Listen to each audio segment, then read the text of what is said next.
This is Matt Rosen, and this is the Grit Mindset with me, your host, Matt Rosen. The mission of the Grit Mindset is to inspire and empower our listeners by delving deep into the journeys of those who have faced significant challenges and emerged stronger.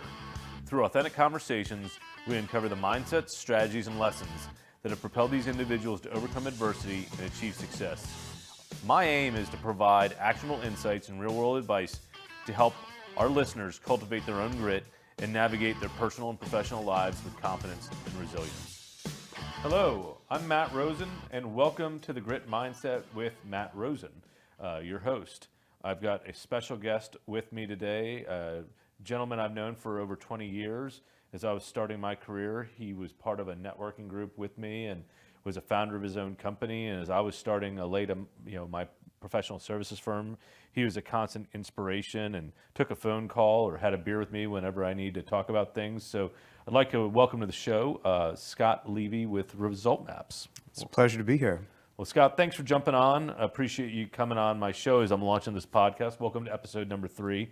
So we're going to be talking about grit mindset and really hoping to inspire the audience that's listening with your story. So, let's just jump right in and start with kind of tell us a little bit about yourself, your organization to start, and then we'll get into the questions. Yeah, so OfResultMaps is my company. We provide software and coaching that helps founders, leaders, and their teams get everyone aligned and on the same page, getting daily wins, and help them auto-scale their companies. That's the quick basics of it. That's awesome. So you get to work with a lot of entrepreneurs on their journeys and see what they're going through and give them tools to help enable their success. Exactly. That's awesome.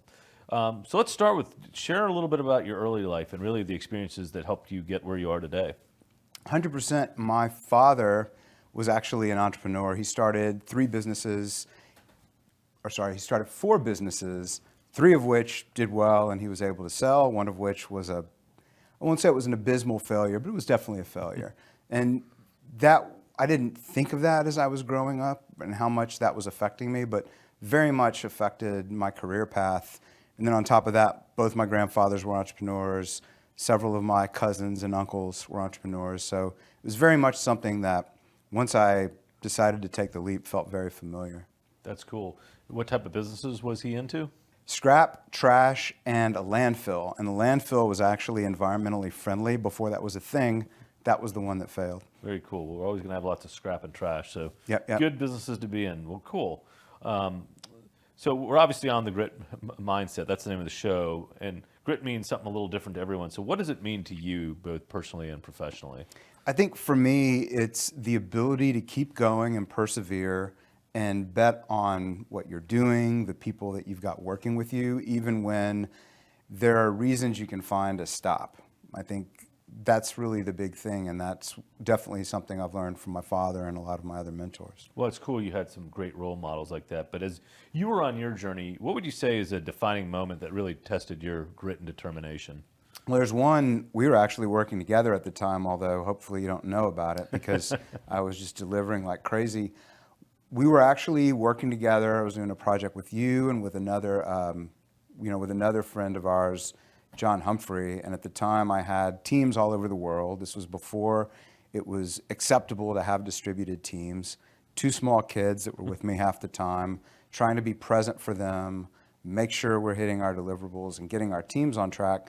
And ultimately, ended up having to work through like what was taking the most time. How could we optimize? How could we make sure that we were showing up just with everything blowing away, creating wows, if you remember, for the clients, and balance all of these factors. And ultimately, the interesting part about it is, as hard as that was, it was the genesis of what's now OfResultMaps, because we had to look for what was really taking our team off track, what was when we got off track. How could we, even though we were always finding ways to get back on track, how could we minimize the times that we were misaligned and ensure that we were just delivering at a very, very high level? Because I always remember one of these clients we went into together, you just said, look, man, you're in, don't F it up. Although it was more colorful language. And I really appreciated that. It was taking a bet on me at the time. But yeah, definitely the time required and balancing that with 2 small sons and really being committed to being present in their lives and then trying to prove out this distributed model when they're, at that point in time, people weren't really doing it. Yeah, everyone wanted their consultants on site, and we had very demanding clients that we served together that wanted a wow experience when they logged into their software. And well, you were able to deliver it, and I didn't know all that was brewing behind the scenes. So that's a great example of grit, because you came, you delivered, those clients continue to do business with me. Some are still clients today, and Some are relations today. Now some that I are think about it, relations today, they are. And now Very we cool. work in a distributed model, so we did that before it was cool. yes, definitely. Well, that's awesome. No, thanks for sharing that. And those are some great client success stories we had together. What I'd be curious is, you talked about your entrepreneurial upbringing, your grandparents, your dad. How does that really influence your approach when you're faced with a setback or a challenge? So I'll take it even farther back than that. So my grandfather came to the U.S. as a teenager. And the story I knew from the time I grew up. Like, his mother said goodbye to her 15 and 16-year-old sons. They're about a year and a half, I think, or 2 years apart. Put them on a ship in Latvia. Wow. Kissed them goodbye. Never saw them again. That's crazy. He was a tailor's apprentice, ended up apprenticing an uncle of his in the pipe business, did incredibly well, parlayed that into mineral rights holdings, did incredibly well. And when he passed away, everyone, I just remember for years, people would come up to me and say, I knew your grandfather. He did this for me. They'd have all these stories. So when you have that as a role model, there's not a lot of excuses that are okay. It's like you know what success looks like. And no matter what you see around you, you know that it's possible to make things happen. So that combined with, my father from early on was very much a believer in growth mindset, again, before it was a thing. So if I wanted to learn something, he was like, look, get a vision for yourself, work backwards and figure out what skills you have to learn. And when I first got into the corporate world, that was a massive advantage for me. I was surprised that everyone had learned these things. I didn't realize how unique they were to me, but it translated to me rising much more quickly than my peers, and ultimately going out on my own and through a series of events. But that mindset was given to me. So I'm always very passionate about how can I help other people cultivate that mindset, because there's so much wealth you can get from it. Yeah, that's amazing what your grandfather went through. My great-grandparents came over to this country, said goodbye to their family, started with nothing in New York, so some of that did trickle down. So those generations went through some things that we'd never quite seen, and 100%. It had an influence on folks like you and me. But oftentimes, we've got teams who haven't been through that. So when faced with that, how do you foster that same grit and resilience within a team or organization that maybe didn't have those shaping and forming experiences like you went through? I think everybody has the seeds of it in their lives. We don't always have the role models in front of us, but it's giving people the clarity about how to be successful. And that's something we do a lot with our clients. Like, how do we define success in a way that it's crystal clear and it's very simple for them to remember? And then how do we set them up with rhythms and habits where it becomes simpler for them? I won't say easy, but we remove the friction. How do you remove the friction from them self-assessing and understanding where they need to improve so they can really own that improvement? Because once we experience the improvement, it's addictive. Yeah, it's creating that habit. Exactly. That probably takes some time and discipline, but once it's there, it's there. Yep, that's it. Oh, that's cool. So obviously you've been an entrepreneur on your own for a while and been building ResultMaps for a good bit, and it's kind of taken some twists and turns, and we can talk about that a little bit later. But what practices did you share that help you maintain kind of a strong and positive mindset, really help you maintain your grit? The habits are a big deal. That's been one of the most freeing things is, I evaluate on a weekly basis, and our teams evaluate on a weekly basis what went well, what didn't go well. Yeah. And we try to double down on what went well. Yeah. And try to understand, do we need to adapt something if it didn't go well, or do we need to change something if it did go well? And then you move on to the next week, and you're doing that on a weekly basis. And then on a daily basis, we look at the end of every day, what I accomplish, Yeah. what's the one most important thing for me to work on next, and is anything blocking me where I need to seek help? So that's sort of a core, not sort of, it's very definitely the core practice that's helped me, that's in ResultMaps, that helps all the teams we work with and our people. And when you have that structure, it's as certain as a clock, right? So it's Yeah. happening all the time. So then you can overlay on top of that things like, well, let's look at our month. Yeah. And let's now put the same habit in on a quarterly basis. So you're just continually improving. Whereas I think we're taught, at least, our age, I don't know if it's still going on, but in school it's like, did you make an A? Did you not make an A? Versus, did you make an, mastery-based approach of, are we there yet? What do we need to do to get there? Yeah. What do we need to do to get there? And that, I think, is where grit comes in, because if you're always focusing on improving and moving toward that target and celebrating your wins and improving what didn't go well, it's much easier to keep going and do the twists and turns. Yeah, it's unfortunately, I think our education system does us a little bit of disservice being so binary versus like, yeah, you might have gotten a B, but are you moving towards an A as you go? And so given, the fact that you are preaching to other entrepreneurs how to achieve their goals, what are some of the goals that you have currently, and where do you see result maps in yourself, call it 3 to 5 years from now? We are trying to help as many entrepreneurs and leaders as possible, and through them, their teams and their companies, understand these concepts, get these practices in place so that they're achieving profitable growth and ultimately using that to make broader impact on their lives, their families, their communities. Really ties back to what I said about my father and my grandfather. I grew up thinking what an entrepreneur was very different from how a lot of people portray it. I thought it meant you create a business that, that does a good for your community. You use that money to provide for your family, and very intentionally for the betterment of your community. Yeah.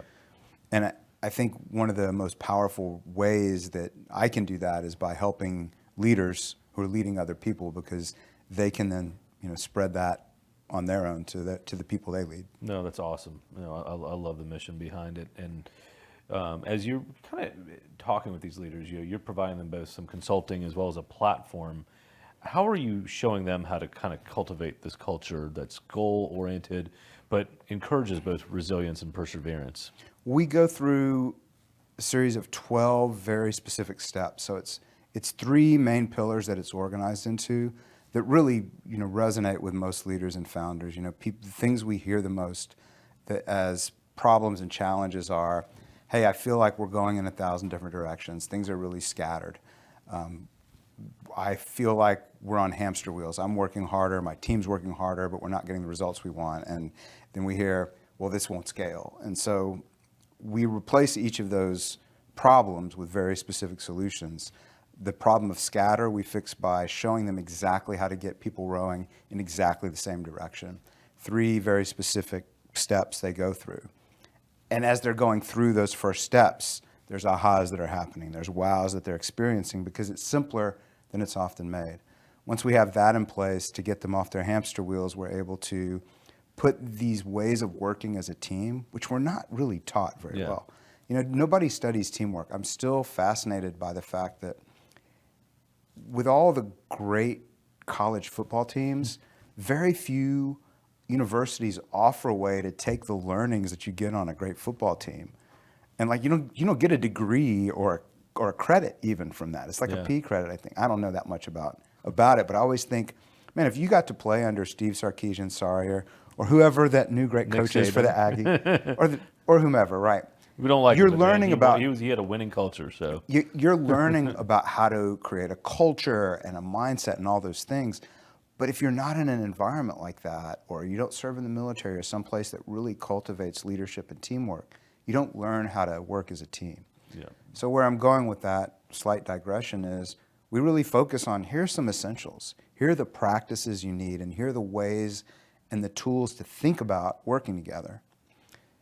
And again, this creates momentum and ahas for people, because it's all in here. We all understand it, but so much stuff gets in the way. So we're just moving those things out, honing the techniques, offering some new tools. And then that sets up, when you combine that with rhythms, it sets companies up to scale themselves. And there's more nuances than that, but at a high level, that's how we go through it. Yeah, no, I get it. No, Sark did a great job this year. Jury's still out on Elko. We'll see how he does. We've got to give him a little time. I'm nervous about him. That's good. Hopefully the rest of Texas is as well. I've got a house divided as well at home because my wife's a big Longhorn fan. So Speaks of good character. yeah, it does.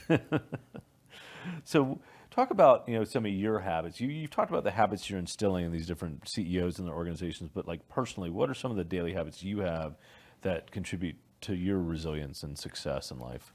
The biggest one that unlocked things for me, growing up with that grit. Grit can take you into overdrive when you're just willing to work to get results. And I've seen that in a lot of clients of mine as well. I shifted my sleep habits. So I wake up early.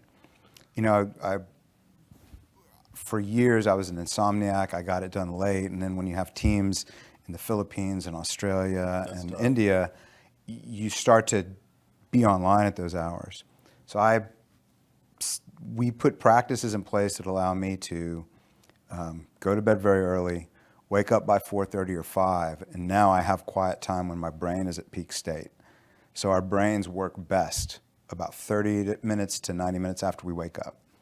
Well, that's a whole topic I can go deep into, but that's the science. And it starts to taper off as it burns glucose over about 3 hours. Interesting. So unlocking that time period with time I have very focused on my most important problems is very critical. Sometimes that might be meeting with the team. Sometimes that might be writing. Sometimes whatever the current most important thing for me is, gets that time. Get it done early. Get it done early. That gives me time to make sure I finish up early so that I have family time in the evenings. And then I've become religious about going to bed. But that waking up early, and then I've got a set of habits I go through. There's reading. For me, there's a really super simple form of prayer I do. I know a lot of people use this time for a practice similar to that. There's a set of affirmations I do. Just to literally, the way I look at affirmations is we've got thoughts going through our brain all day. If we don't become intentional about those thoughts, you get all kinds of trash up there. Yeah, thoughts are things. So I program those in, get my workout in, check in with what our team, like we've got a shared channel where everybody's submitting what got done, what's next, what's blocked with videos. Usually look at that, see how things are going. And depending on the day of the week, it's either jumping into client meetings, marketing activities, sales activities. But yeah, at about somewhere between 5:30 and 6 every day, cut it, have some family time, and that's awesome. Keep cycling. Thanks for sharing all that you go through at that detailed level. I think that's really helpful for our listeners. This might be a shameless plug for ResultMaps, but what are the tools or technologies you rely on to stay organized and focused? So I talked about that difficult moment or that challenging moment when we were working together before ResultMaps started. That's where we started building the software platform that became ResultMaps. So it is the way. The idea is what I noticed going in on these projects, and for anybody listening that doesn't know Matt, we've between us worked with, I'd say, some of the best project managers in the world. Yeah, definitely. What I noticed was there's always new shiny project tools. There's always cooler ways to push tasks around. The best project managers, many of whom I met through you, I could give personal plugs, but anyway, the best were going and creating their own dashboards. They were taking it out of the tools and creating a very specific way of looking at where the projects were, what changes we had to make in order to meet business goals. So we started making a tool set out of that. Like, how could we just plug that into our process early, and that became ResultMaps. Very cool. So it keeps us on our rhythms, keeps me on my rhythms, and keeps us from getting lost in the taskademic, as I call it. Yeah, we can give a shout out to a few. Jessica's at her home. I was going to mention Jessica. Brett Grosvenor, Charles Knight. Yep. Richard Ewers. Richard Ewers, good crew of people. Yeah. We used to work with, so I'll have to tag them. Switch gears a little bit. Would love to hear kind of an inspiring story that affected your perspective on grit and determination. I think I'd like to give you two. Two sounds great. Okay, so the first is in my very first business, the one through which we met back when I had Penn Atlantic Software. Going through some different challenges, and I talked to my father, And I was kind of whining, like I didn't intend to whine, but he was like, when I had the landfill, so basically he got bilked by a company that sold him bad materials, so like some of the equipment they needed. They sued him, they won, the company declared bankruptcy, and my dad lost everything. At the time, built himself back. But he's like, man, I used to go into my office and just put my head down on the desk. And he was sharing with me like things when I was in my late 20s that I didn't know when I was a kid. I was like, this guy was at every practice. He was at every game. He woke up at 4 a.m. every day. Like, I never had any idea that was going on. And it really made me understand like just how hard he had to work to do the things he did. So that was really inspiring to me. Yeah, sounds like an amazing guy. He was an amazing guy. He was the quietest guy. Like so quiet. He wasn't somebody who would like introduce himself with his businesses. It took me a while to understand the success he'd achieved. So that was one. The second one is I worked for about a year with a nonprofit called Warrior Rising, started by Jason Van Camp. Actually, I'm talking to their COO right after this. But they're an organization that gives veterans who've served, when they're coming into civilian life, gives them a way to launch their own businesses. And they've got these 3 programs. I won't go into all the details of it here, but you should look them up. But I served as their head coach, and one of my jobs was to interview potential coaches. And I thought I'd be getting a lot of people from the business world, and I did. But a lot of them were vets who had been super successful and were looking for more ways to give back. What a great cause. And it was shocking though. I would talk to these people who had multiple business successes at a very high level. And they were still looking for ways to serve others. They're still looking for ways to serve others. I want to help more people. So mission driven. It's very humbling when you see both that this is 1% of our population that raises their hand and signs a blank check. Yeah. Then they come back, and sometimes, it's certainly not a soft landing for people coming out of the military. Not at all. And to do that, and then to be successful in one business, and then multiple, and then still be hungry to give more. It was super humbling and super inspiring. Yeah, no, thank goodness for our military and all they do to protect our freedoms, to do what we do. So it's awesome you're able to help them out. So it's about them, though. I need to say that. Like, for me, it was such a pleasure and an honor. Like, I got way more from that than I gave. Yeah, well, that's a very cool experience. Thanks for sharing those stories. So we're running out of time here. Any questions I didn't ask that or things you'd like to talk about? Otherwise, we'll kind of close out here in a second.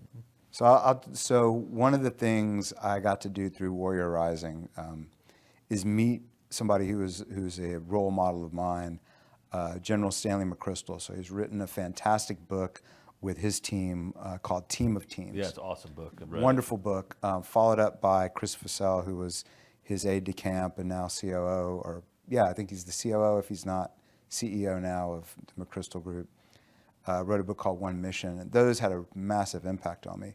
So I got to meet him at one of the Warrior Rising events, just briefly. I can't think of a more humble human. The way he spoke to me, but then every single vet, every question that came up, and not every question was a savvy question. Yeah. Some of them, I would have been challenged to answer. I would have probably dismissed, and he first thanked the person for their service, and just so much humility. And what was shocking to me is being around so many entrepreneurs, not my clients, but some have been around, there can be a lot of ego. There's a lot of bluster sometimes. Here's what I've accomplished. Here's what I've accomplished. Whether it was General McChrystal or working with Jason Van Camp, who founded Warrior Rising, so much humility. When these guys approach leadership, they're not, first of all, they're fantastic leaders. And there's a ton of grit, because you don't make the special forces without it. But the last thing that really impressed me was they didn't treat leadership as this magical ability. They just treated it as a skill and a responsibility they had. was super impactful for me.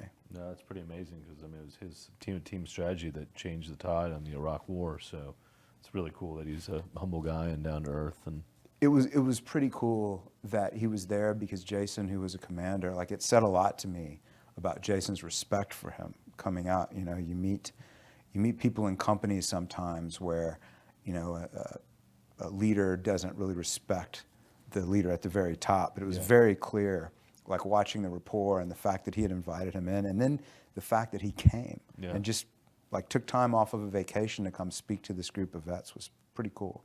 Yeah, it sounds like an awesome organization. Let's make sure we tag it and have our listeners check it out. So 100%. Final message you'd like to share with our listeners about developing grit? You can do it. I think the most important thing I've seen is get your vision clear, understand what you want to achieve and why it's important to you, and don't let fear or the different things that can pop into your mind discourage you from really getting to the core of why it's important to you.